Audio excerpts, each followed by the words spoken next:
तो जिनको डायबिटीज़ है, अनकंट्रोल है, उनको कैटरेक्ट जल्दी होने के चांसेस बढ़ जाते हैं।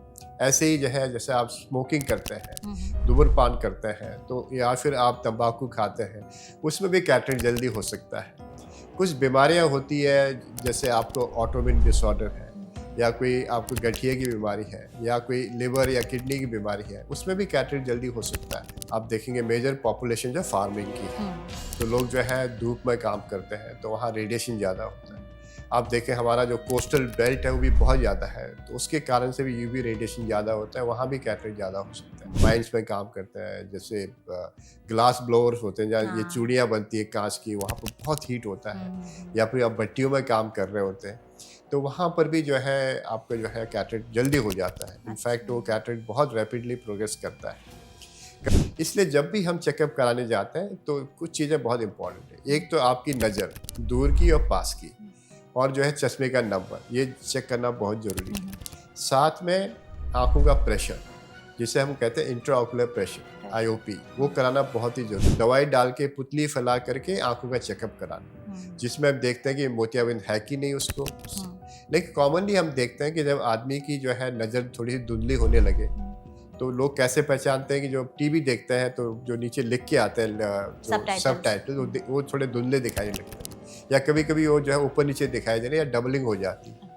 तो कारण होता है कि आपका मोतियाबिंद हो सकता है। और जो एक मुख्य कारण ये हो सकता है कि आपको जो है रात को देखने में दिक्कत आ रही है, क्योंकि कंट्रास्ट कम हो जाता है कैटरेक्ट में। या फिर आपके घर के जो लोग हैं उनका चेहरा भी धुंधला दिखाई दे रहा होगा, तो चेहरा धुंधला दिखाई देना भी जो है एक मेजर कारण है, आपकी विजन कम हो रही है।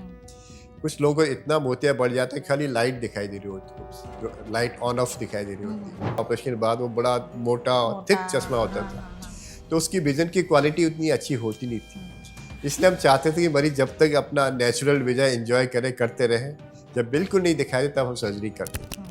तो जो सर्जरी आपको होती है बिना टाँके की होती है, यहाँ तक कि हम आँख में शून्य करने की सुई भी नहीं लगाते आजकल, केवल जो है जो शून्य करने की ड्रॉप डालते हैं, उसके द्वारा ही सर्जरी हो जाती है। और सर्जरी बहुत ही आराम से 10 मिनट में या 12 मिनट में आराम से सर्जरी हो जाती है। हार्ट की बीमारी है तो ठीक है कि नहीं है, आप हो सकता है आपकी बाईपास सर्जरी हो, ट्रांसप्लांट सर्जरी हो, तो आपकी शरीर बिल्कुल नॉर्मल होनी चाहिए। डॉक्टर के ये भी क्लियरेंस भी ज़रूरी है कि आप आँख की सर्जरी करा सकते हैं, उसके बाद आप प्लान कर सकते हैं। आँखों में भी कोई इन्फेक्शन नहीं होना चाहिए, आँखों में ड्राइनेस नहीं होनी चाहिए, आँखों के चेहरे के आसपास में इन्फेक्शन नहीं होना चाहिए। बहुत से लोगों को दाने हो जाते हैं, नाक में इन्फेक्शन होता है, आपके दांतें खराब हो सकती है, कान में इन्फेक्शन हो सकता है, तो वो भी ध्यान रखना होता है, क्योंकि आँखों का ऑपरेशन में ये सब जो है असर कर सकते हैं। और सडनली लग रहा है विजन कम हो रही है, आप धुंधलापन आ रहा है, आँख में थोड़ा सा दर्द हो रहा है, या आँख में लाली आ रही है, ये 3 चीज़ें बहुत ही इंपॉर्टेंट है। नज़र कम होना, लाली आ जाना और दर्द होना, ये हो रहा है तो इसका मतलब कुछ प्रॉब्लम है, तो इमीडिएटली आपके डॉक्टर के पास आना चाहिए।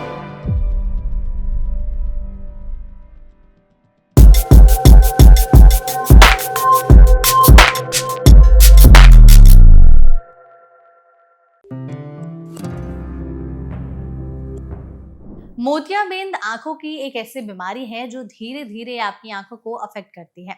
कई बार इसके सिम्टम्स लोगों को समझ में नहीं आते, शुरुआत में उसे वो नजरअंदाज कर देते हैं, लेकिन बाद में जब पता चलता है कि मोतियाबिंद जो है वो पक चुका है, तब तक बहुत देर हो चुकी है और कई बार सर्जरी तक की भी नौबत आ जाती है। वैसे तो इंडिया में मोतियाबिंद यानी कि कैटरेक्ट के केसेस काफी ज्यादा कॉमन है, लेकिन आजकल इसके केसेस जिस हिसाब से बढ़ रहे हैं उसके पीछे के कारण जानना बेहद जरूरी है कि आखिर क्यों इसके केसेस में अचानक से इतनी ज्यादा बढ़ोतरी देखी जा रही है।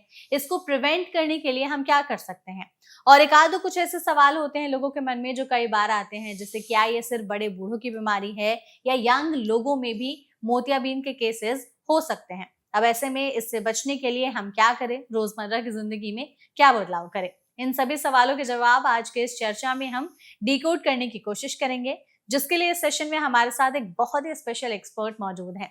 हमारे साथ हैं पद्मश्री से सम्मानित प्रोफेसर डॉक्टर जीवन सिंह तेतियाल, जो कि रीजनल हेड हैं डॉक्टर अग्रवाल आई हॉस्पिटल में। तो डॉक्टर, इस सेशन में सबसे पहले तो आपका बहुत बहुत स्वागत है। नमस्कार।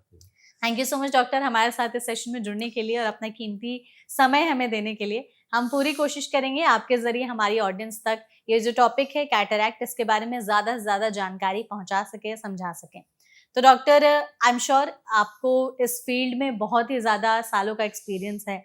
आपने इतने लोगों की आँखें देखी होगी, उसमें आई एम श्योर बहुत सारे सेलिब्रिटीज़, पॉलिटिशियंस भी होंगे, आम लोग भी होंगे। तो जब आप इतने लोगों की आँखें रोज़ देखते हैं, कुछ चीज़ें आपके मन में आती हैं कि क्या ऐसी चीज़ें हो रही हैं जो आजकल इस तरह की बीमारियाँ काफ़ी ज़्यादा बढ़ रही हैं? सबसे पहली बात तो ये है कि जिस मुकाम में मैं खड़ा हूँ, मेरी जो है ऑलमोस्ट 40 साल की एक एक्सपीरियंस है इस फील्ड में। तो मैंने देखा है कि कैसे टेक्नोलॉजी चेंज हुई है, जिससे जो है आदमी को फ़ायदा हुआ है। किस तरह बीमारियों का रूप चेंज हुआ है, उनका परसेप्शन चेंज हुआ है, लोगों की धारणाएँ चेंज हुई है। तो देख के मुझे, जब मैं देखता हूँ, बड़े अच्छा लगता है कि मैंने सारे एपिसोड्स देखें जो हैं। डिकेड वाइज चेंज होता गया है, लोगों की बीमारी के बारे में, लोगों की जानकारी के हिसाब से देखा जाए, और उनका जो एक इलाज करने का तरीका है और जो चेंजेस आए हैं, वो देख के आज ये लगता है कि मेडिकल साइंस जो है काफ़ी उन्नति की है इसने, और इसमें लोगों की जानकारी भी बढ़ी है, और साथ साथ में उनका जो एक रुझाव है ट्रीटमेंट के हिसाब से, जैसे हम कह रहे हैं कि early treatment, prevention, prophylaxis improve हुआ है। जहाँ तक कैटरेक्ट का सवाल है, इतने कई सालों से जो है हमारे देश में जो अंधता होती है, ब्लाइंडनेस होती है, उसका मुख्य कारण कैटरेक्ट है। और हम जानते हैं कि यदि 50 साल के ऊपर वालों को, लोगों को देखें, तो कैटरेक्ट सबसे इम्पॉर्टेंट एक कॉज है ब्लाइंडनेस का, और ये जो है एज रिलेटेड है। जैसे जैसे आदमी की उम्र बढ़ती है, कैटरेक्ट होने के चांसेस बढ़ जाते हैं। लेकिन पिछले कई सालों से हमने ये देखा है कि काफ़ी यंगर एज में भी कैटरेक्ट हो सकता है, जिससे हम कहते हैं प्री सिनाइल कैटरेक्ट, मतलब आपकी जो एजिंग होती है उसमें जल्दी एजिंग हो रही है।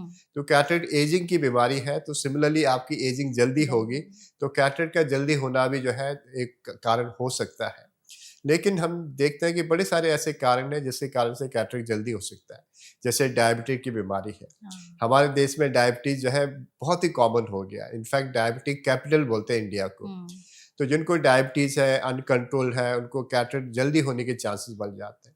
ऐसे ही जो है, जैसे आप स्मोकिंग करते हैं, धूम्रपान करते हैं, तो या फिर आप तंबाकू खाते हैं, उसमें भी कैटरेक्ट जल्दी हो सकता है। कुछ बीमारियां होती है, जैसे आपको ऑटोइम्यून डिसऑर्डर है, या कोई आपको गठिए की बीमारी है, या कोई लिवर या किडनी की बीमारी है, उसमें भी कैटरेक्ट जल्दी हो सकता है।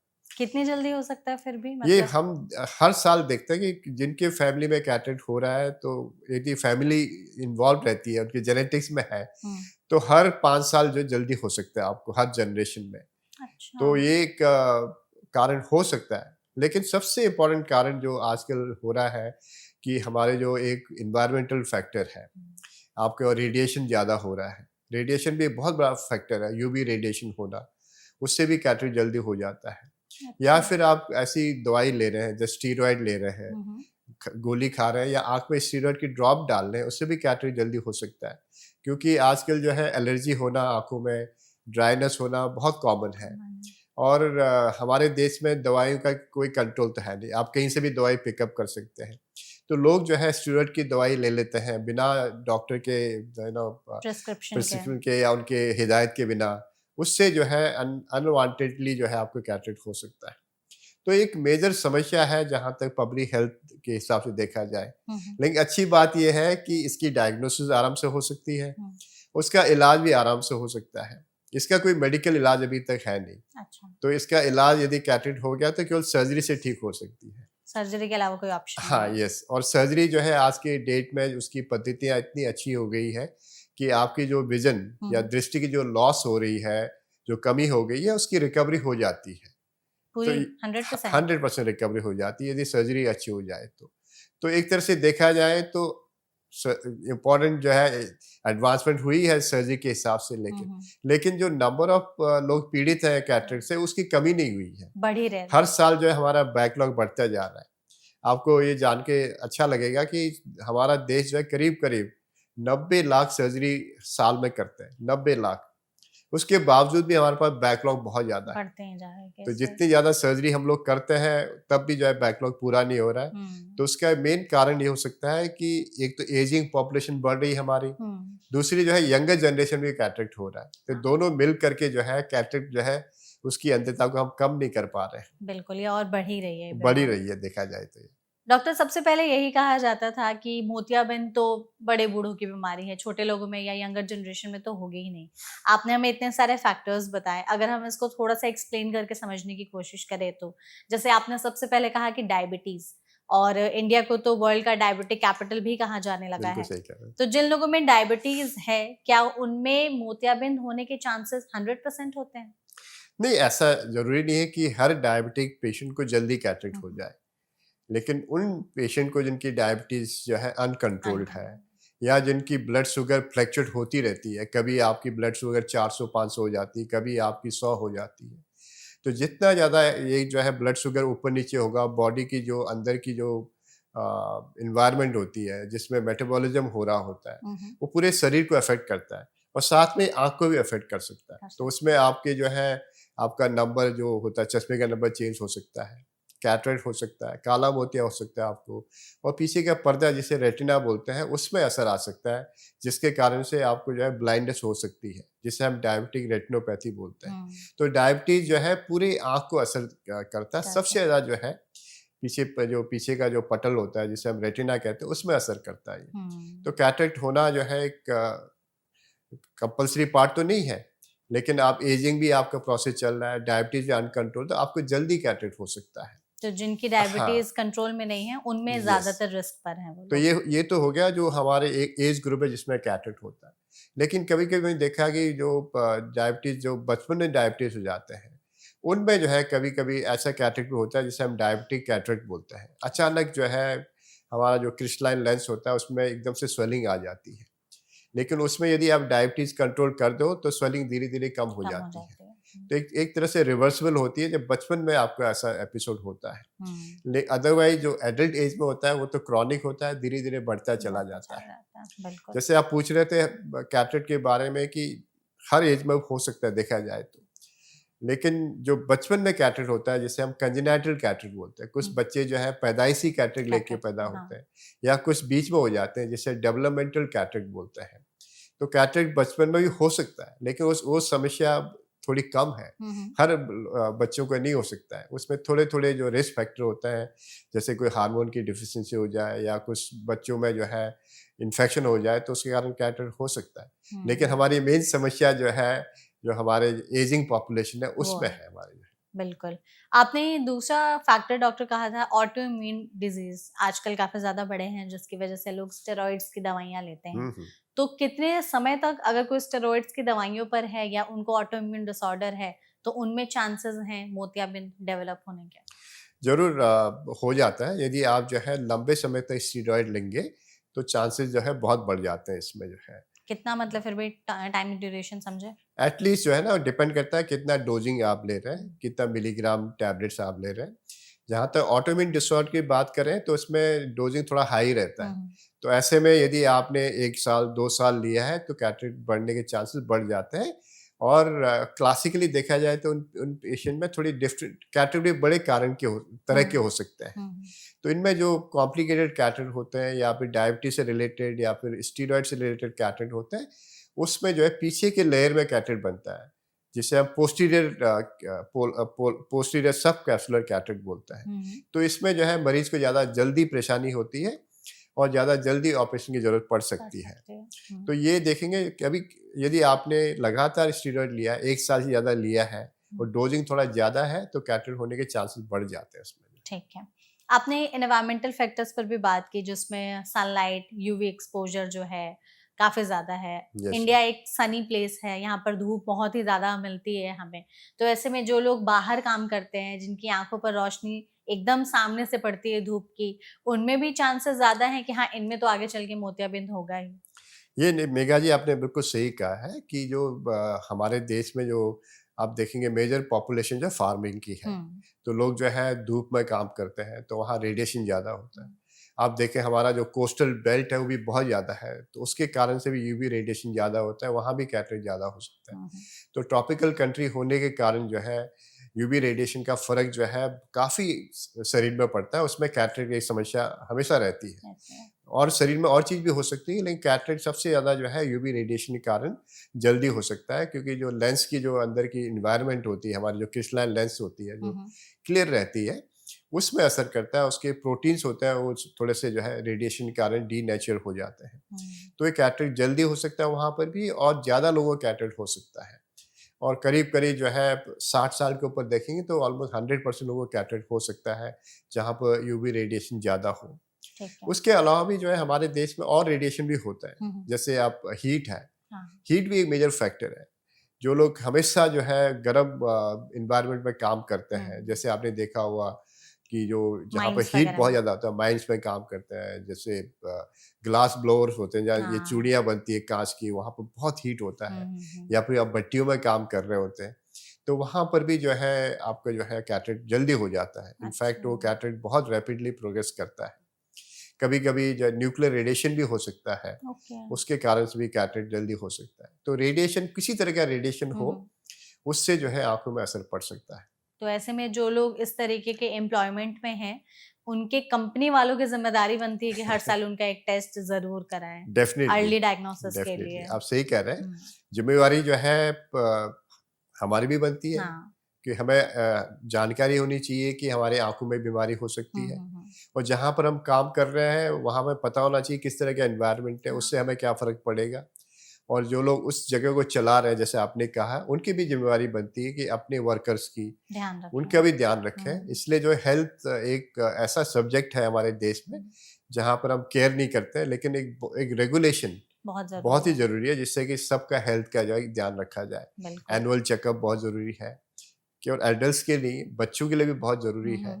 तो एक इन्वायरमेंटल फ्री, जहाँ पर डिजीज फ्री हो जाए और हेल्दी इन्वायरमेंट हो, उसकी बहुत ही आवश्यकता है हमारे नीड देश है, इसलिए हमने भी इस सेशन को ऑर्गेनाइज में। किया है यस सो यस, दैट आपके जरिए लोगों तक हम अवेयरनेस पहुंचा सके कि हाँ, अगर ऐसी कोई बीमारी है तो उसके बारे में लोगों को जानकारी ज्यादा से ज्यादा होनी चाहिए। डॉक्टर, आज के समय में स्क्रीन टाइम बहुत ही ज्यादा बढ़ा हुआ है, हम सब जानते हैं। सुबह उठते सबसे पहले हम अपना फोन देखते हैं, रात में फोन देखते देखते ही सोते हैं, ऑफिस आते हैं तो लैपटॉप देखते हैं, घर जाते हैं तो टीवी देखते हैं। अगर बीच में रात में कभी नींद भी खुल गई, बोर भी हो रहे होते हैं, तो लोग स्क्रीन का ही सहारा लेते हैं। इतना ज्यादा जो स्क्रीन टाइम बढ़ा है, उसकी वजह से भी क्या मोतियाबिंद ज्यादा बढ़ रहा है लोगों में या यंगर जनरेशन में भी? ऐसा डेफिनेट स्टडीज हमारे पास है नहीं कि ठीक हम है। ये कह सकें कि स्क्रीन टाइम से जो है आपका मोतियाबिंद हो जाता है या बढ़ जाता है या रैपिडली हो जाता है। ऐसा शोध कार्य नहीं हुआ है। जहाँ तक स्क्रीन टाइम का एक है, उससे दो तीन चीज़ें बहुत ज़्यादा अफेक्ट कर रही हैं। एक तो ड्राइनेस हो जाता है, जिसे हम देख रहे हैं कि हर एज ग्रुप में ड्राइनेस बढ़ रहा है, और ये स्क्रीन टाइम के कारण से हो रहा है। पहले ये होता था कि हम जानते थे कि स्क्रीन टाइम जो है, जो यंग एडल्ट्स हैं जो काम कर रहे हैं, उनका ही ज़्यादा होता है। नहीं, ये अब करेक्ट नहीं है। जो घर में बैठे हैं हमारे बुजुर्ग लोग, उनका भी स्क्रीन टाइम बहुत ज़्यादा बहुत है। ज्यादा है। उनके उनके आसपास कोई है नहीं, उनका एक सहारा जो है एक मोबाइल डिवाइस फोन। रह गया है, मोबाइल रह गया है, जो दिन भर आप वो देखते रहते हैं। इसके कारण से भी उनको दुविधा हो सकती है। बच्चों में स्क्रीन टाइम ज़्यादा होने से एक बीमारी जो फैल रही है, जिसे हम कहते हैं मायोपिया, वो बहुत ज़्यादा कॉमन होते जा रहा है। लेकिन एडल्ट्स में भी हमने देखा है कि यदि ज़्यादा स्क्रीन टाइम हो जाए तो आपकी पास की नज़र और दूर की नज़र धुंधली हो सकती हो है। सकते हैं। यदि आपने ऑपरेशन करा रखा है मोतियाबिंद का, तो स्क्रीन टाइम ज़्यादा हो जाए तो उसमें भी आपको जो है असर आ सकता है। आपकी आंखों में दर्द हो सकता है, आपको ड्राइनेस हो सकती है, अच्छा। आपकी विजन जो है ब्लर हो सकती हो है। सकते हैं। तो स्क्रीन टाइम हर आदमी को अफेक्ट अफेक्ट कर करता रहा है। है। और जिनको कैटरेक्ट है, उनको ड्राइनेस पहले हो सकता है कि जब सर्जरी कराएंगे तो ड्राइनेस और बढ़ सकती है। तो इनडायरेक्टली जो है वो जरूर उसको जो है आदमी को फर्क देता है, उसका अफेक्शन जरूर रहता है। बिल्कुल। अगर हम जानना चाहें कि हर साल हम कौन-सा एनुअल चेकअप या टेस्ट कराएँ, क्योंकि आजकल हेल्थ पैकेजेज़ बहुत ही ज़्यादा ट्रेंडिंग है। हर साल बोला जाता है कि आप एक हेल्थ पैकेज अपने एज ग्रुप के हिसाब से ज़रूर करा लें। तो आँखों के लिए हम कौन-सा टेस्ट कराएँ पता करने के लिए कि कहीं मोतियाबिंद तो नहीं डेवलप हो रहा आँखों में? हाँ, मेघा जी, आपका बहुत ही अच्छा एक क्वेश्चन है। मेरे ख्याल से हमारे श्रोताओं को ये अच्छा लगेगा कि क्या करना चाहिए। जैसे मैं कहता आ रहा हूँ कि हेल्थ चेकअप ज़रूरी है, हर एज में ज़रूरी है। बिल्कुल। आज हम बात कर रहे हैं एडल्ट एज ग्रुप की। एक ऐसा उम्र है कट ऑफ, जिसे हम कहते हैं 40 ईयर प्लस। ठीक है। तो 40 साल के आसपास में जो है आपका चश्मे का नंबर चेंज होना शुरू हो जाता है, आपको पास का चश्मा लगना शुरू हो जाता है। और बीमारियां जो है तब जो है सामने आने लगती है। जैसे काला मोतिया, ग्लोकोमा है, 40 साल के बाद ग्लोकोमा इंसिडेंस बढ़ जाता है। मोतियाबिंद के होने के चांस, चिट्टा मोतिया जिसे बोलते हैं, होने के चांसेस बढ़ जाते हैं। इसलिए जब भी हम चेकअप कराने जाते हैं तो कुछ चीज़ें बहुत इंपॉर्टेंट है। एक तो आपकी नज़र, दूर की और पास की, और जो है चश्मे का नंबर, ये चेक करना बहुत ज़रूरी है। साथ में आंखों का प्रेशर, जिसे हम कहते हैं इंट्राओकुलर प्रेशर, IOP, वो कराना बहुत ही ज़रूरी है। इनफैक्ट आपको डॉक्टर को पूछना चाहिए कि सर मेरा कितना प्रेशर है आंखों का, जिससे कि आपको काला मोतिया पिकअप हो जाए। और साथ में दवाई डाल के पुतली फैला करके आंखों का चेकअप कराना, जिसमें हम देखते हैं कि मोतियाबिंद है कि नहीं उसको, और पीछे का पर्दा कैसा है, पीछे के पर्दे में जो है पूरा रेटिना का हालत कैसा है, उसके जो है खून की नसें ठीक है कि नहीं। और एक नस होती है जो ऑप्टिक नर्व बोलते हैं, जो हमारी जो आँख की विजन ब्रेन तक ले जाती है। उस ऑप्टिक नर्व का हमें हेड दिखता है, जिसे हम डिस्क बोलते हैं, उसको देखना बहुत ज़रूरी है। तो आपकी विजन, प्रेशर और डायलेटेड एग्जामिनेशन बहुत ही कंपलसरी जब भी आप टेस्ट कराएंगे। और टेस्ट आपको दोनों आँख का कराना है, क्योंकि दोनों आँख एक दूसरे के साथ काम करते हैं। तो ये नहीं कि मुझे एक आँख में तकलीफ हो रही थी, एक ही आँख का चेकअप कराएं, ये दोनों आँखें जरूर कराएं। इस साल में एक बार चेकअप होना जरूरी है। लेकिन आपके परिवार में किसी को डायबिटीज रहा हो, या आपके परिवार में ग्लोकोमा रहा हो, या आपके परिवार में जल्दी जल्दी कैटरेक्ट हो रहा हो, तो आपको 6-6 महीने में टेस्ट कराना पड़ सकता है। जो लोग बीमारी से पीड़ित हैं उनको 6 महीने में एक बार जरूर चेकअप कराना चाहिए, या फिर डॉक्टर का जो सलाह है उसके अनुसार से चेकअप कराना चाहिए आपको। तो ये जरूरी है बहुत ही हर साल, या अगर आपके फैमिली में किसी को पहले से हो रखा है तो हर 6 महीने में। यस, तो आपको ज्यादा आपको जो है प्रिकॉशन लेना चाहिए कि आपको बीमारी हो सकती है। जैसे हम कह रहे हैं, जैसे कोई भी बीमारी है, एक तो होता है कि अपने आप हो जाना, जिसे स्पोरेटिक बोलते हैं, कुछ जेनेटिक होते हैं, कुछ हेरिडिटरी होते हैं। इस हिसाब से आगे प्लान करनी चाहिए आपके फैमिली में कैसे चेकअप करना चाहिए। और हेल्थ इंश्योरेंस लेना आज की डेट में बहुत ही कंपलसरी है, जो आपके सारा चेकअप जो है कवर करे। या किसी कंपनी में आप काम कर रहे हैं, किसी संस्था में काम कर रहे हैं, तो उनकी भी जिम्मेवारी बनती है कि अपने एम्प्लॉयज का जो है हेल्थ चेकअप कराते रहे। करेक्ट है, बिल्कुल। डॉक्टर, हम ना थोड़े से लक्षणों पर बात कर लेते हैं, क्योंकि अक्सर मोतियाबिंद के लक्षणों को लोग नजरअंदाज कर देते हैं। तो आप हमारे साथ हैं, आपको इतने सालों का एक्सपीरियंस है, तो आप प्लीज बताइएगा कि ऐसे कौन से लक्षण देख के हम समझे, पहचाने कि हाँ मोतियाबिंद जो है वो पकने लगा है या आंखों में डेवलप हो रहा है। ऐसा तो कोई ऐसा डेफिनेटिव कहना मुश्किल है कि हर आदमी को एक ही तरह का जो है सिम्टम्स हो। हर आदमी को अलग अलग तरह के सिम्टम्स हो सकते हैं, कि मोतियाबिंद के भी अलग अलग जो है एक तरह से देखा जाए तो लक्षण होते हैं कि उसके टाइप के अनुसार से। लेकिन कॉमनली हम देखते हैं कि जब आदमी की जो है नज़र थोड़ी सी धुंधली होने लगे, तो लोग कैसे पहचानते हैं कि जो टीवी देखते हैं तो जो नीचे लिख के आते हैं जो सब टाइटल वो थोड़े धुंधले दिखाई लगते हैं, या कभी कभी वो जो है ऊपर नीचे दिखाई दे रहे हैं, या डबलिंग हो जाती है। तो कारण होता है कि आपका मोतियाबिंद हो सकता है। या फिर आपको बहुत से यंग लोग होते हैं जो गाड़ी चलाते हैं, उनको गाड़ी चलाने में दिक्कत आ रही है, जैसे सामने से लाइट आ रही है तो आपको लाइट हर्ट कर रही होती है, या फिर लाइट में आपको कुछ दिखाई देना कम हो जाता हो, तो ये कारण हो सकता है। या फिर आपका पास का जो चश्मा है बार बार चेंज हो रहा हो। नॉर्मली हम देखते हैं कि पास का चश्मा जो है 2 साल में या 3 साल में चेंज होता है, यहाँ पर हम देखते हैं कि आप 6-6 महीने में चेंज करा रहे हैं। तो ये कारण हो सकता है कि आपकी आंख में मोतियाबिंद बढ़ रहा है, जिसके कारण से नंबर चेंज हो रहा है। और जो एक मुख्य कारण ये हो सकता है कि आपको जो है रात को देखने में दिक्कत आ रही है, क्योंकि कंट्रास्ट कम हो जाता है कैटरेक्ट में। तो जैसे मैंने बताया कि आपकी जो है दृष्टि थोड़ी सी धुंधली पड़ रही हो, या फिर बहुत से लोग रात को चांद देख रहे हो, चांद डबल दिख रहा हो आपको, तो एक तरह से जब डबल विजन हो रहा हो, ये भी मोतियाबिंद के कारण हो सकता है। या फिर गाड़ी चलाने में दिक्कत आ रही है। बहुत से ऐसे यंग लोग होते हैं जो स्पोर्ट्समैन होते हैं, उनको अपने खेलने में दिक्कत आ रही होती है। बहुत से गोल्फर्स होते हैं, वो कहते हैं मुझे अपना जो मैं बॉल नहीं दिखाई दे रहा होता है। तो ये छोटे छोटे चीज़ें होती है जो अर्ली साइंस होता है कैटरेक्ट के। जब कैटरेक्ट ज़्यादा हो जाता है तब तो आपको दिखना ही कम हो जाता है, सामने चीज़ें बहुत ही धुंधली दिखाई दे रही होती है। लेकिन जो अर्ली साइंस होते हैं, आप घर में बैठे हैं तो टीवी सबसे इम्पोर्टेंट आपका मीडिया है, उसमें आपको दिक्कत आ रही तो हो सकता है मोतियाबिंद हो। लेकिन ये जानना जरूरी है कि जो जैसे मैं बता रहा था एज ग्रुप ऐसा है, उसमें और बीमारी भी हो सकती है जिसके कारण से ऐसे सिम्टम हो सकते हैं। तो उसमें जैसे काला मोतिया हो गया, या पीछे पर्दे में चेंज आना हो गया, या फिर उसके कारण से नज़र कम हो सकती है। इसलिए जब भी हम जांच कराते हैं मोतियाबिंद का, तो इन इन चीज़ों का भी जांच करना बहुत ज़रूरी है जरूरी इसमें। है, बिल्कुल। जैसे मैं कह रहा था, अलग अलग तरह के कैटरेक्ट होते हैं। बहुत से लोगों की आंख में जब हम एग्जामिन करते हैं तो कैटरेक्ट दिख रहा होता है। अच्छा। लोग कहते हैं मुझे तो सही दिखाई दे रहा है, आप कैसे कह रहे हो कैटरेक्ट हाँ है? हाँ। तो ये हम कहते हैं ये न्यूक्लियर कैटरेक्ट होता है। जब कैट जो लेंस होता है आंख का, उसके हर एज में एक लेयर बनता चला जाता है। तो सबसे पुराना लेयर जिसे हम न्यूक्लियस बोलते हैं लेंस का, तो न्यूक्लियस में जब कैटरेक्ट होता है धीरे धीरे अपना कलर चेंज कर देता है। बिल्कुल पहले क्लियर होता है, उसके बाद थोड़ा सा जो है ग्रेस हो जाता है, फिर थोड़ा सा जो है येलोइश हो जाता है, फिर ब्राउन हो जाता है, फिर ब्लैक हो जाता है। हम्म। तो आपको फिर भी दिख रहा होता है, लेकिन आपका कलर और कंट्रास्ट कम होता चला कम जाता होता है। है। और दूसरा कैरेक्टर जब मैं कह रहा था, पीछे पार्ट में होता है इसका, पीछे वाले कैप्सूल में होता है। हम्म। उसमें जो है आदमी की जो है विजन की प्रॉब्लम बहुत जल्दी हो जाती है। देखने में कैरेक्टर दिखता नहीं है, लेकिन उसकी विजन बहुत खराब हो जाती है। या फिर जो आपका जो हमारा जो आँख का सेंटर होता है, जिसे प्यूपिल बोलते हैं, उसमें कोई धब्बा आ जाता है, तो उससे भी कैरेक्टर जो है समस्या जल्दी आ जाती है। हम्म।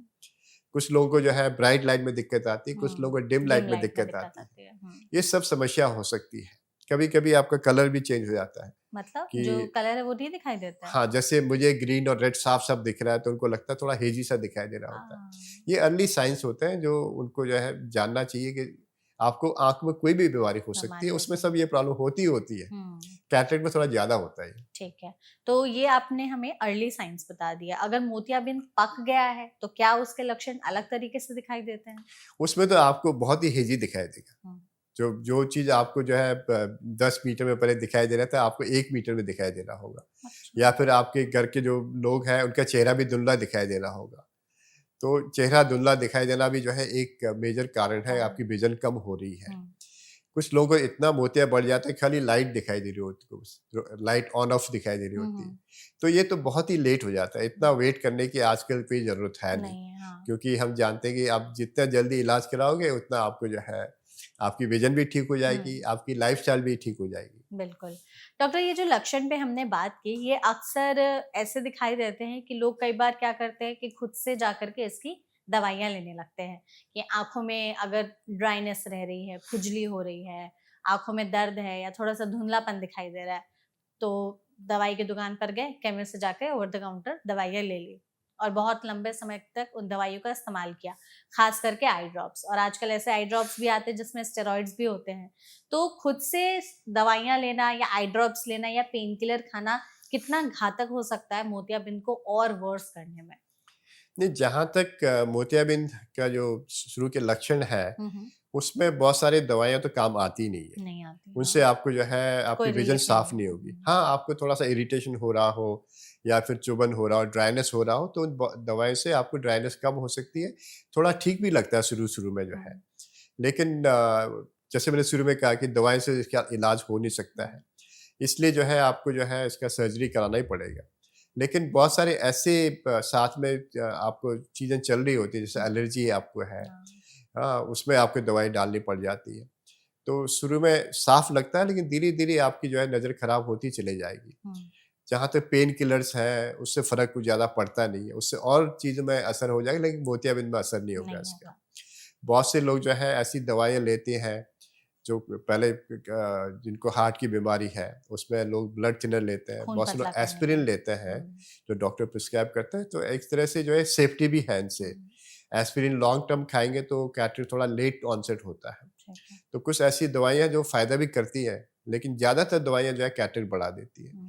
जैसे आप ले रहे हैं एंटी साइकोटिक ड्रग ले रहे हैं, जैसे मैंने ऑटोइम्यून एंटी कैंसर ड्रग ले रहे हैं, अच्छा। तो उनसे जो है मोतियाबिंद बढ़ सकता है आपका। ओके। तो जो है डायरेक्टली जो है असर करता है आँखों में जो है। हुँ, हुँ। लेकिन जहाँ तक हम जानते हैं कि सबसे इम्पोर्टेंट एक जो है इसमें आदमी होता है या जो हेल्थ प्रिस्क्राइबर या डॉक्टर होता है, वो होता है ऑप्टोमेट्रिस्ट, जो हुँ। चश्मे की जाँच करते हैं। तो बहुत से लोग जो है ऑप्थेल्मोलॉजिस्ट के पास शुरू में नहीं आते। हुँ, हुँ, वो हुँ। सोचते हैं पहले हम ऑप्टोमेट्रिस्ट के पास चले जाएँ, क्योंकि हमारा विज़न की प्रॉब्लम है जो ठीक कर देगा। हुँ। तो उनकी सबसे इम्पोर्टेंट इसमें जो है एक इनपुट होता है, कि वो देखते हैं कि इनकी विज़न इम्प्रूव नहीं हो रही है चश्मे के नंबर के साथ में, इनको मोतियाबिंद हो सकता है। हुँ, हुँ। तो सही टाइम होता है कि वो रेफ़र करें मरीज़ को कि डॉक्टर के पास जाएँ, उनका इलाज हो सकता है। तो सबसे इम्पोर्टेंट आदमी जो है हमारे आज की डेट में आम जनता के लिए जो है ऑप्टोमेट्रिस्ट है या ठीक है। ऑप्टिशियंस है, जो बता सकते हैं कि आपको आँख में चश्मे के अलावा भी कोई और चीज़ भी है, तो आपको प्रॉपर कंसल्टेशन करना चाहिए। ठीक। डॉक्टर ये बताइए कि मोतियाबिंद क्या सिर्फ एक ही आँख में हो सकता है या दोनों आँख में एक साथ हो सकता है? नहीं, मोतियाबिंद तो दोनों आँख में ही होता है, हुँ, हुँ। लेकिन एक में ज़्यादा हो सकता है, एक में कम हो एक में सकता थोड़ा लेट ऑनसेट हो सकता है, लेकिन होता दोनों आँखों में है ये। है। ओके। क्योंकि जैसे मैंने बताया कि एजिंग प्रोसेस हुँ, है, हुँ, हुँ। तो शरीर में जो एजिंग हो रही है तो आँखों में ही हो रही होती है, तो थोड़ा एडवांसमेंट में थोड़ी-सी डिफरेंस हो सकती है। ठीक है। लेकिन जब भी हम इलाज करते हैं तो दोनों आँख को देख के इलाज करते हैं, हुँ, जिससे कि दोनों आँख का बैलेंस हो सके। ठीक है। कुछ कुछ ऐसे लोग होते हैं जिनकी चश्मे के नंबर बहुत ज़्यादा होता है, हुँ, जैसे हुँ। हाई मायोप्स हैं, -8, -9, -10, उनमें जो है आँखों में पीछे डीजनरेशन बहुत हो रहा होता है। हुँ, उन लोगों को भी कैटरेक्ट थोड़ा जल्दी हो जाता है। तो आँखों की अपनी बीमारी के कारण से भी जो है कैटरेक्ट हुँ, जल्दी हो हो सकता है। सकता है। अलग-अलग टाइप के आपने मोतियाबिंद की बात की थी, तो क्या उस हिसाब से ट्रीटमेंट अलग तरीके से दिया जाता है या सबका इलाज एक ही है सर्जरी? नहीं, ट्रीटमेंट तो सबका एक जैसा ही है, हुँ, हुँ। लेकिन उनका जो है टाइमिंग में फ़र्क पड़ जाता है। ठीक है। जैसे मैंने कहा आपको न्यूक्लियर कैटरेक्ट है, हुँ, जो धीरे-धीरे आपका कलर चेंज होता चला है, तो उसमें टाइमिंग थोड़ा-सा लंबा लोग खींच देते हैं, हुँ, क्योंकि तब भी दिखाई दे रहा होता है उनको। बहुत से लोगों को जो है जो चश्मा पास का लगा रहे होते हैं वो, तो देखते हैं कि उनका पास का नंबर धीरे-धीरे घटता चला जाता हुँ, है। हुँ, हुँ। वो इसलिए होता है कि जो मोतियाबिंद हो रहा है उसमें माइनस नंबर आ जाता है। हाँ। तो आपका जो प्लस नंबर पास का है उसको कंपनसेट कर देता है। हुँ, हुँ। तो लोग कहते हैं कि यार मुझे तो अब अच्छा दिखाई दे रहा है, पहले पास का दिखता नहीं था, मुझे पास का दिखाई दे रहा है। तो वो भी एक कैटरेक्ट का सिम्पटम है। हुँ, हुँ। तो जिससे हम कभी-कभी मेडिकल लैंग्वेज में कहते हैं सेकंड साइट, हुँ। कि पहले जो चीज़ दिखाई नहीं दे रही थी, बाद को दिखाई दे रही दिखाई दे थी। रही है। तो उन लोगों का दूर का नज़र खराब हो जाता है और पास का इम्प्रूव हो जाता है। अच्छा। ये नॉर्मली न्यूक्लियर कैटरेक्ट में होता है ये। हुँ। लेकिन यदि आपका कंट्रास्ट कम हो रहा हो, जैसे मैं न्यूज़पेपर पढ़ रहा हूँ, पहले जो है आप साधारण लाइट में पढ़ सकता था, अब हुँ। मुझे बहुत ज़्यादा लाइट की ज़रूरत पड़ती हाँ। है, तो वो भी कैटरेक्ट की एक प्रॉब्लम हो सकती है। ठीक है। तो सर्जरी पर ही हम आते हैं क्योंकि आई हाँ। एम श्योर हमारी ऑडियंस भी उसी का इंतज़ार कर रही होंगी। मोतियाबिंद पकने के बाद सर्जरी जो है वो आप कब एडवाइस करते हैं पेशेंट्स को? क्या देख कर के कि नहीं अब आप में सर्जरी ही करानी पड़ेगी, अब इंतज़ार नहीं किया जा सकता? हाँ, जैसा हम डिस्कस कर रहे थे मेघा जी कि कैटरेक्ट का इलाज तो सर्जरी है, हुँ, हुँ। अल्टीमेट सर्जरी है, क्योंकि कोई मेडिकल ट्रीटमेंट अभी तक इजाद नहीं हुआ नहीं है। हुआ। बहुत सारे मेडिकल रिसर्च हो रही है, हो सकता है फ्यूचर में ट्रीटमेंट आ जाए, मेडिकल ट्रीटमेंट भी। हुँ, हुँ। आज की डेट में सर्जरी एक कंपल्सरी ट्रीटमेंट है, मोतियाबिंद हो जाए तो। हाँ, ये सर्जरी की विधियाँ बहुत चेंज हुई हैं। हुँ। तो मैंने तो सारे जो प्रिस्क्राइब्ड सब देखे सर्जिकल हैं। टेक्निक मैंने खुद की है और देखी हुई है। 4 दशक हो गए आपको करते-करते, ये तो आई एम श्योर आपने देखे तो होंगे। पहले जैसे हम कहते थे कि आप जो है मोतियाबिंद को पकने दें, तब हाँ। ऑपरेशन कराएँ, कि उस समय जो हमारी मोतियाबिंद की जो सर्जरी की पद्धति थी, उसमें मोतियाबिंद पूरा बाहर निकालते थे अच्छा। और आँख में लेंस फिट नहीं करते थे। हुँ। तो जो चश्मा हम देते थे मोतियाबिंद के ऑपरेशन के बाद, वो बड़ा मोटा और मोटा, थिक चश्मा होता हाँ, था। हाँ, हाँ। तो उसकी विज़न की क्वालिटी उतनी अच्छी होती नहीं थी। हुँ। इसलिए हम चाहते थे कि मरीज़ जब तक अपना नेचुरल विज़न एन्जॉय करे, करते रहें, जब बिल्कुल नहीं दिखाई दे तब हम सर्जरी करते थे। हुँ। लेकिन आज चेंज हो गया है। इतने अच्छे-अच्छे लेंसेज़ आ गए हैं, जो मोतियाबिंद जब हम निकालते हैं उसके जगह पे लेंस लगा देते हैं। उससे आपकी विज़न जो है इम्प्रूव हो जाती है। परफेक्ट। इनफैक्ट जो विज़न लेंस के बाद आती है, क्योंकि वो सारा विज़न करेक्ट तो करता है, साथ में आपके एबरेशन भी करेक्ट कर देता है। तो आपकी क्वालिटी ऑफ विज़न जो है ऑलमोस्ट हम कहते हैं यंग एज का हो जाता है। Okay. In fact it's as good as जो है 20 साल की उम्र के नज़र हो जाता है। वाओ! यदि आपकी आँख में कोई और बीमारी ना हो ना तो, हो। केवल कैटरेक्ट रहा हो हुँ, तो। हुँ। तो कैटरेक्ट सर्जरी हमारे शरीर में 50 साल के ऊपर की एज का देखा जाए तो सबसे कॉमन सर्जरी है हमारी पूरे बॉडी की। और अच्छी बात ये है कि एक ऐसी सर्जरी है जो आपको पहले से भी बेहतर कर सकती है, जो किसी भी सर्जरी में नहीं होती नहीं है। होती है, तो बिल्कुल। घबराने की बात नहीं है, यदि कैटरेक्ट है, आपका सही टाइम में इलाज हो गया हुँ, हुँ। और सही सर्जरी होगी, तो आपकी विज़न पहले से भी अच्छी हो सकती है। जी। क्वालिटी ऑफ विज़न इम्प्रूव कर जाती है, दोनों आँख की सर्जरी हो जाए। हुँ। तो आज हम सुनते हैं कि लोग कहते हैं कि बिना टाँके के ऑपरेशन हो जाता है। हमने जो है शुरुआत बिना टाँके की थी, हुँ। अब फिर से बिना टाँके की होगी। पहले टाँके होते नहीं थे हमारे ज़माने में, हुँ। फिर बाद में टाँके आने शुरू हो गए, फिर टाँके लगाने शुरू किए। लेंसेज़ आ गए, 80s 90s में जो आँख में लेंस लगाते हैं वो वो आ आ गए गए हैं। थे। तब ऐसा टाइम भी था लोग कहते हैं लेंस मत लगाना आँख में, हाँ, लेकिन आज जो है लोग कहते हैं लेंस लेंस लगा लगा दीजिए, दो। क्योंकि टेक्नोलॉजी इतनी इम्प्रूव कर गई है। हुँ, हुँ। तो जो सर्जरी आपको होती है बिना टाँके की होती है। यहाँ तक कि हम आँख में शून्य करने की सुई भी नहीं लगाते आजकल। केवल जो है जो शून्य करने की ड्रॉप डालते हैं, ओह! उसके द्वारा ही सर्जरी हो जाती है और सर्जरी बहुत ही आराम से 10 मिनट में या 12 मिनट में आराम से सर्जरी हो जाती है बस? और आदमी को महसूस भी नहीं पड़ता है। और मशीन्स आ गए हैं जो स्कैटर को अंदर ही सफाई कर देते हैं, अच्छा। जिसे हम फेकोएमल्सिफिकेशन बोलते हैं। ऐसी हुँ, मशीन है जो उसका प्रोब अंदर ले आते हैं, छोटे से सुराख के बाद हुँ, हुँ। अंदर ही जो है उसको इमल्सिफाई कर देता है, उसको सक कर लेता है। वाह! वो छोटे सुराख से ही लेंस अंदर डाल देते हैं। फिर लेंस भी हम फोल्ड करके अंदर डाल सकते हैं। हुँ, हुँ। पहले जब शुरुआत में तो लेंस भी बड़ा साइज का होता था, उसको पूरा काट करके डालना पड़ता। तो जो इसका फ़ायदा ये हुआ कि आपकी विज़न एकदम से इम्प्रूव हो जाती है हाँ, और आपका रिहैबिलिटेशन टाइम बहुत ही शॉर्ट हो जाता है। नेक्स्ट डे से आपको साफ दिखने लगता है, अगले दिन से? अगले दिन से ही। मतलब बहुत जल्दी रिज़ल्ट भी हाँ, आ और जाता है आँख में इसका? वरना जो दवाई है वो भी बहुत कम समय के लिए डालनी पड़ती है। हुँ, हुँ। जो आजकल करंट जो आप जनरेशन आ गया है, 21st सेंचुरी की जो जनरेशन है, हुँ, हुँ। उसमें लेज़र्स आ गए हैं, हाँ, जिसमें रोबोटिक सर्जरी बोलते हैं। वो लेज़र से आपकी सर्जरी की समस्या भी जो है बहुत सारे सॉल्व हो गए in terms of accuracy in cutting the lens, aspiration the lens हुँ, और जो लेंस हम जो आर्टिफिशियल लेंस हम लगाते हैं, उसकी पोजीशनिंग भी इफ़ेक्टिव हो गई है। तो सर्जरी जो है पहले से बहुत पहले से एडवांस जो हो है गई है। बहुत ही एडवांस हो गई है और बहुत ही एक्यूरेट और बहुत ही फ़ायदेमंद हो गई है।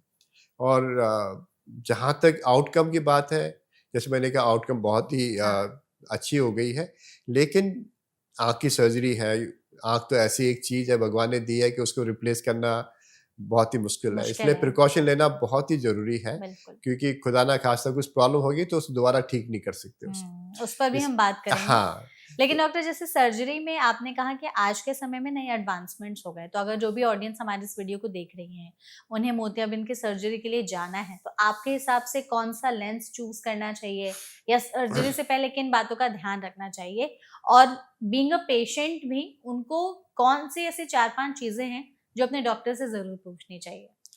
नहीं, पहले तो ये इम्पोर्टेंट क्वेश्चन है, हर आदमी के माइंड में रहता हुँ, है हुँ। कि पहले हम ऑपरेशन कब कराएं। कब कराएँ? हाँ। तो पहला तो ये एक मुद्दा रहता है हमेशा कि क्या हम वेट कर सकते हैं, क्या हुँ, सर्जरी कराएं, हुँ, हुँ, पहले एक आंख की कराएं या दोनों आंख की कराएं। हुँ। तो इसमें कुछ चीज़ें इंपॉर्टेंट हैं। सर्जरी जो है आज की डेट में हम कहते हैं इलेक्टिव सर्जरी है। ठीक, कोई अर्जेंसी होती नहीं है कि आज आए तो आज ही सर्जरी करनी, ऐसी अच्छा। बात नहीं है। हुँ, तो आराम से अपनी टाइमिंग के हिसाब से, अपनी सुविधा के अनुसार से, फैमिली की सुविधा के हिसाब हुँ, से हुँ, सर्जरी प्लान कर सकते हैं। तो कैटरेक्ट सर्जरी आजकल प्लान सर्जरी है, हुँ। क्योंकि लोग जल्दी आ जाते हैं अपने ट्रीटमेंट के लिए जो है। तो पहली बात तो ये होगी है। जहाँ तक दोनों आँख की सर्जरी है, नॉर्मली एक साथ दोनों आँख की सर्जरी हम करते नहीं हैं। कुछ देशों में, विदेशों में होता है, हुँ, लेकिन हुँ। इंडिया में अभी भी ये चलन नहीं है कि दोनों आँख का ऑपरेशन एक ही दिन एक कर साथ दें। के नॉर्मली हम कुछ दिन वेट करके दूसरी आँख की सर्जरी करते हैं। हाँ। उसमें फ़ायदा ये रहता है कि हमें पता चल जाता है कि आपकी पहली आँख की सर्जरी में क्या फ़ायदा हुआ है, क्या कमी रह गई है, उसको हम दूसरी आँख में ठीक करने की कोशिश कोशिश करते हैं। करता है। और शुरू के 3-4 दिन या 5 दिन बहुत ही क्रिटिकल होते हैं। यदि आँख में कोई प्रॉब्लम होनी है या फिर कोई इन्फेक्शन होना है, तो शुरू के दिनों में ही होता है। अच्छा। तो 2-4 दिन निकल गए तो दूसरी आँख की सर्जरी सेफली कर हुँ, सकते हैं। हुँ। तो ये तो हो गया दोनों आँख के या पहली आँख की सर्जरी। हुँ, हुँ। दूसरा इम्पोर्टेंट ये रहता है कि आपके शरीर में कोई और चीज़ तो नहीं है, जैसे आप डायबिटीज़ से पीड़ित हो या कोई और बीमारी हो, हार्ट की वो प्रॉब्लम। कंट्रोल है कि नहीं है। हुँ। हार्ट की बीमारी है तो ठीक है कि नहीं है। आप हो सकता है आपकी बाईपास सर्जरी हो, हुँ, हुँ, ट्रांसप्लांट हुँ। सर्जरी हो। तो आपकी शरीर बिल्कुल नॉर्मल होनी चाहिए। डॉक्टर के ये भी क्लीयरेंस भी ज़रूरी है कि आप आँख की सर्जरी करा सकते हैं। ठीक है। उसके बाद आप प्लान कर सकते हैं। आँखों में भी कोई इन्फेक्शन नहीं होना चाहिए, आँखों में ड्राइनेस नहीं होनी चाहिए, आँखों के चेहरे के आस-पास में इन्फेक्शन नहीं होना चाहिए। बहुत से लोगों को दाने हो जाते हैं, हुँ, नाक हुँ। में इन्फेक्शन होता है, आपके दाँतें खराब हो सकती है, कान में इन्फेक्शन हो सकता है। तो अच्छा। वो भी ध्यान रखना हुँ, होता है, हुँ। क्योंकि आँखों का ऑपरेशन में ये सब जो है असर कर सकते हैं। तीसरा जो है किस तरह का सर्जरी किया जाए? तो वो ये इम्पोर्टेंट है कि आपकी जो है जो है पोस्ट ऑप पीरियड कैसा होना है। हम चाहते हैं आपका सर्जरी के बाद का पीरियड बहुत ही कंफर्टेबल हो हुँ, हुँ। और बहुत जल्दी रिकवरी हो जाए। तो इस हिसाब से देखा जाए तो आज की डेट में बिना टाँके वाले ऑपरेशन कराने चाहिए, जिसे हम फेको एमल्सिफिकेशन कहते हैं या स्मॉल इंसिजन सर्जरी कहते हैं। हुँ, हुँ। हमारे डेट में मैनुअल सर्जरी भी बहुत होती है।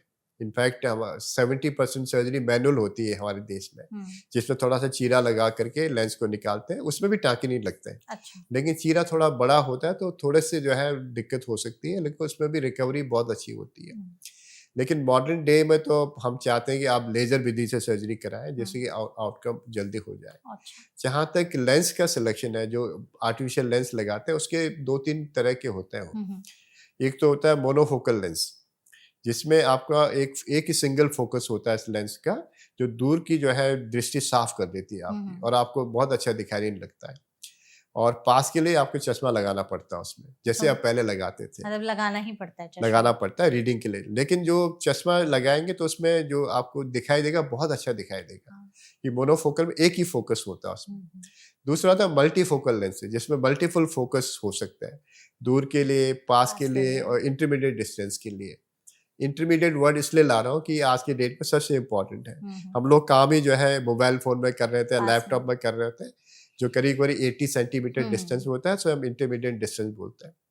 तो हम चाहते हैं कि यदि आपकी पास की भी नहीं हो तो इंटरमीडिएट विजन अच्छा होना बहुत ज़रूरी है आज के डेट में, क्योंकि 90% फंक्शन उसी में हो रहा होता है।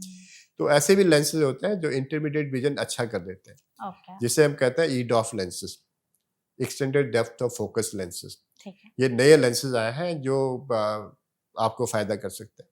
जहाँ तक मल्टीफोकल है, जिसमें दूर का, पास का, इंटर तीनों होते हैं, हम्म, उसे हम ट्राइफोकल लेंस बोलते हैं।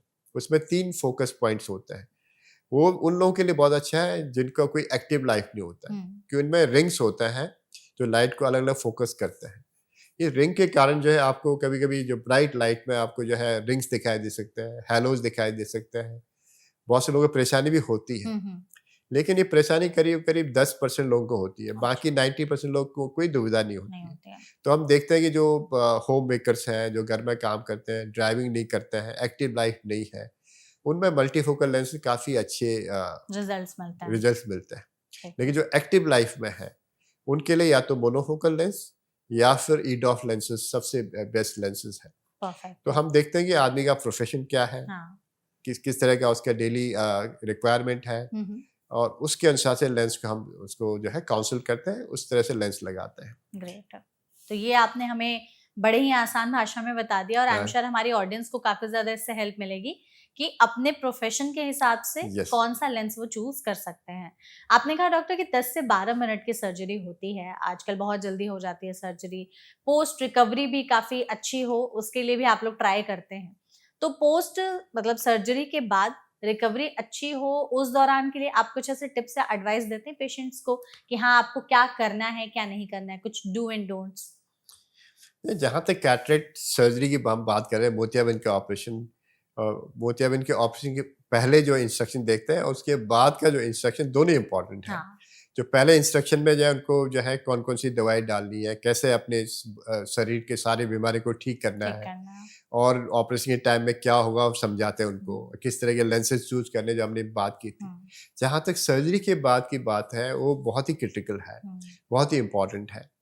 शुरू के 2-3 दिन जो है आपको जो है ये ध्यान रखना है कि आंखों में ज़्यादा रोशनी न जाए, हम्म, इसलिए हम नॉर्मली लोगों को काला चश्मा देते हैं, अच्छा, जिससे कि रोशनी हिट ना करे। हम्म, क्योंकि एक दवाई हम देते हैं जिससे पुतली फैल जाती है, ओके, वो ज़रूरी भी है इनिशियल कुछ दिनों के लिए, जो हम्म, उसमें लाइट ज़्यादा पड़ती है और एकदम से आपको बहुत ब्राइट दिखने लगता है। उसके लिए भी थोड़ा काला चश्मा लगाएंगे, थोड़ी सी उनकी जो है जो सेंसिटिविटी थोड़ी कम हो जाएगी लाइट की जो है। दूसरा, जो दवाई हम प्रिस्क्राइब करते हैं उसको टाइम से डालें, हम्म, और दवाई डालते समय ये ज़रूर ध्यान दें कि आँखों को टच नहीं करें, बिना टच किए दवाई डालें। और दवाई के जो बॉटल्स होते हैं, जो डिस्पेंसर होते हैं, उसका सही से जो है ध्यान रखें। ध्यान रखें। उनका जो टिप है उसको टच नहीं करें, ढक्कन ठीक से लगाएं और सुरक्षित जगह पर रखें। हम्म, हो सके तो जो है फ्रिज के अंदर 4 डिग्री सेंटीग्रेड में रखेंगे, दवाई का असर लंबा रहेगा। हम्म, और आँखों को हाथ से मसले नहीं, ये बहुत इंपॉर्टेंट है, बहुत क्योंकि जरूरी। अभी भी ऑपरेशन हुआ है, आँख को रगड़े नहीं। हम्म, और यदि आँख को साफ करना है तो जेंटली जो है किनारे से साफ करें। आजकल बड़े अच्छे अच्छे लिड वाइप्स आते हैं, उससे आँख साफ कर सकते हैं। और चेहरा जो है शुरू के 2 दिन में केवल वेट स्पॉन्ज करें, अच्छा, स्पॉन्ज से साफ करें, पानी पानी से का ना छींटा दें। नहीं मारें। हम्म, क्योंकि बहुत से लोग इंडिया में एक बड़ी आदत है, लोग खुले आँख में छींटा मारते हैं। हम्म, हो सकता है अच्छी आदत हो, जहाँ तक मेरा सोच है कि नहीं करना चाहिए। ठीक है। क्योंकि जो पानी हम यूज़ कर रहे हैं उसकी क्वालिटी क्या है, हाँ। उसकी जो है क्लैरिटी कैसी है, उसमें इन्फेक्शन तो नहीं है, ये हमें पता नहीं है इसमें। कभी-कभी जो पानी डालने के बाद आँखों का जो टियर होता है, जो नेचुरल टियर्स होता है, उनकी क्वालिटी ख़राब हो जाती है। उसका पीएच वैल्यू ख़त्म हो सकता है, उसकी ऑस्मोलैरिटी ख़त्म हो सकती है या कम हो सकती है, उससे भी आँखों को नुकसान पड़ सकता है। तो शुरू के कुछ दिनों में आँख में छींटा नहीं मारें, आँख को जो है बचा के रखें और जहाँ तक आपको शरीर को नहाना है तो गले के नीचे नहा सकते हैं आराम से और ये ज़रूर प्रिकॉशन रखें आँख में छींटा न पड़े। ना पड़े। यदि आप बाल धोना चाहते हैं तो एटलीस्ट 3 दिन के बाद आप धो सकते हो पीछे करके और जो आप शैम्पू यूज़ कर रहे हैं या साबुन यूज़ कर रहे हैं तो आँख में नहीं जाना चाहिए वो। ठीक है। और खाने-पीने का जहाँ तक बहुत से लोग पूछते हैं कि खाना क्या-क्या हाँ। परहेज़ है, क्या खाना चाहिए, क्या नहीं खाना चाहिए। जहाँ तक हो सके शुरू के 2 दिन में थोड़ा-सा लाइट खाना खाएँ, जिससे कि आपको जो है जोर ना पड़े स्पेशली आँखों में और ऐसे चीज़ें खाएँ जिससे आपको जो है कॉन्स्टिपेशन ना हो। ना हो। तो नॉर्मल डाइट लें, थोड़ा-सा जो है हाई फाइबर डाइट लेंगे तो अच्छा रहेगा। जहाँ तक मेडिकल साइंस की बात है, किसी चीज़ का परहेज़ की ज़रूरत नहीं है। हम चाहते हैं कि नॉर्मल खाना खाएँ जिससे आपकी बॉडी ठीक रहे। लोग पूछते हैं मिर्च खा सकते हैं, नहीं खा सकते हैं, घी खा हाँ। सकते नहीं खा सकते हैं। ये बड़ा कॉमन क्वेश्चन होता है, लेकिन हमारी तरफ से कोई मनाही नहीं है। लेकिन मैं हमेशा ये कहता हूँ कि आपके मन में किसी भी चीज़ का वहम हो, पूछ लो तो आप। उसको छोड़ दो और उसको क्योंकि आप फिर हर चीज़ को उसके साथ जोड़ने लगते जोड़ने हैं, लिंक लगोगे। करने लगता है। लेकिन हेल्दी डाइट लेना ज़रूरी है और जो है पानी थोड़ा ज़्यादा पीना जिससे डिहाइड्रेशन ना हो। ना हो। हाँ। और यदि आपको ज़रूरत है, जो पुरानी दवाइयाँ चल रही है, जैसे आपको हार्ट की बीमारी है, ब्लड डायबिटीज प्रेशर है, बीमारी है, वो दवाई नहीं छोड़नी है आपको। वो लेनी है टाइम से। लगातार लेते रहना है कि हम्म। बहुत से लोग जो दवाई छोड़ देते हैं, हाँ। वो भी बड़ा इम्पोर्टेंट है।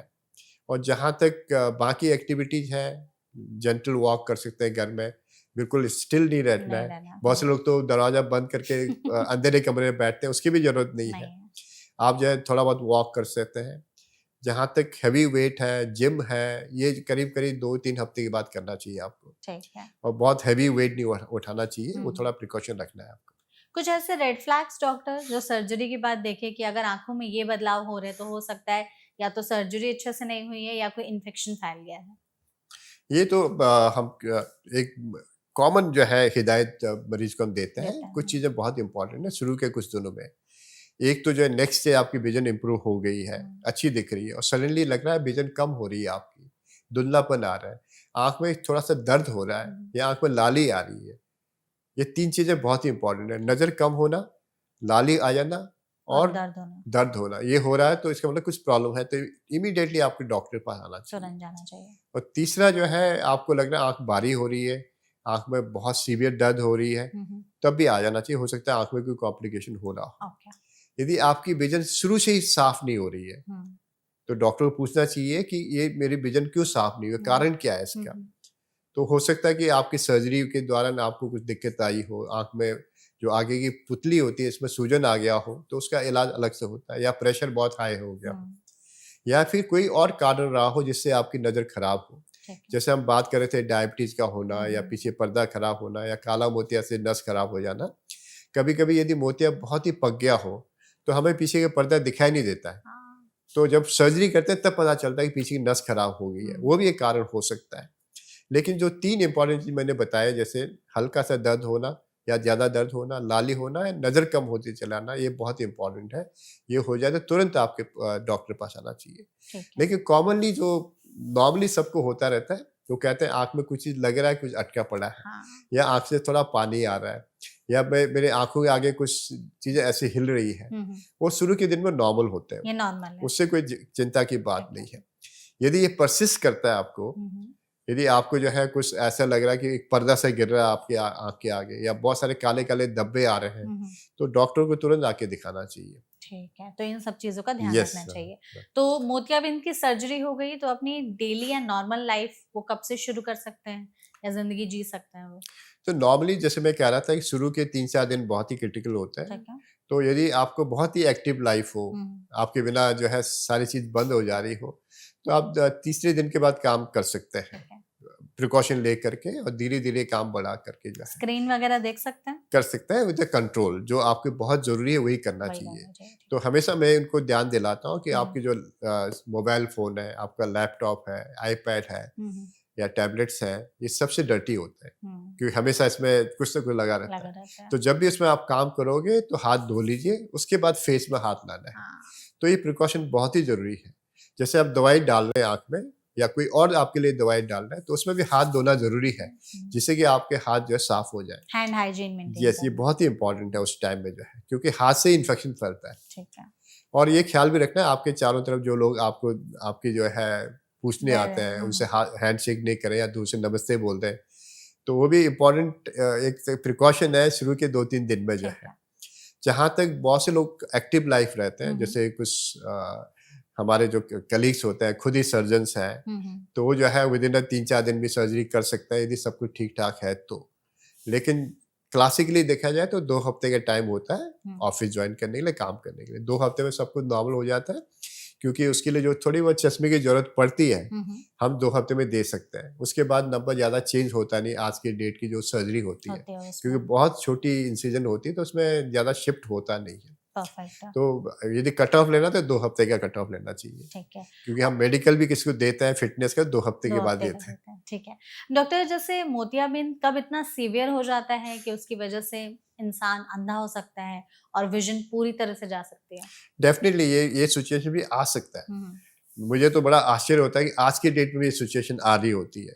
स्पेशली जब आपने देखा हो, जब कोविड का टाइम आया था, हुँ, क्योंकि सर्जरी सब बंद हो गई बंद थी। हो गए थे। हाँ। तो ये सिचुएशन काफ़ी कॉमन हो गया था। बिल्कुल टोटल कैटरेक्ट जिसे बोलते हैं, उसके कारण से आँख में काला मोतिया हो सकता है। कैटरेक्ट के कारण से जो है, कैटरेक्ट इतना सूज जाता है कि आँख में प्रेशर बढ़ जाता है। अच्छा। जिसे हम ग्लौकोमा बोलते हैं, हुँ, फेकोमॉर्फिक ग्लौकोमा, कैटरेक्ट इंड्यूस्ड ग्लौकोमा। उससे आपके आँख में बहुत सीवियर दर्द होता है। बिल्कुल ऐसा लगता है सर फटने लायक दर्द हो रहा होता ओह! है, क्योंकि प्रेशर जो है बहुत हाई हो जाता है। बढ़ने लगता है। ये उसको हम सही टाइम में कंट्रोल नहीं करेंगे तो आपको आदमी ब्लाइंडनेस में जा सकता है। तो ये कॉम्प्लिकेशन हो सकता है। हुँ, कभी-कभी मोतियाबिंद इतना पक जाता है, अंदर ही फट जाता है। हुँ, उसके कारण से भी जो है आँख खराब हो सकती है।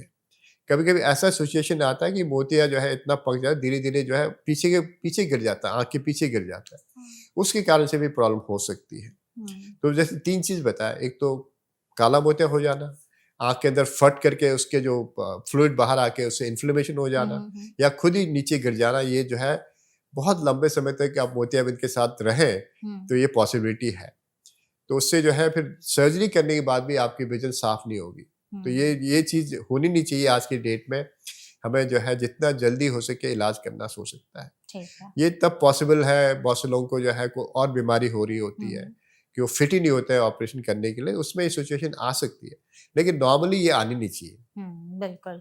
तो आई थिंक इस सेशन में हमने अभी तक जो बातचीत की है उसमें सारी चीज़ों को कवर किया है। आपने हमें बहुत ही सुंदर तरीके से आसान भाषा में सब चीज़ों को समझाया है मोतियाबिंद के बारे में।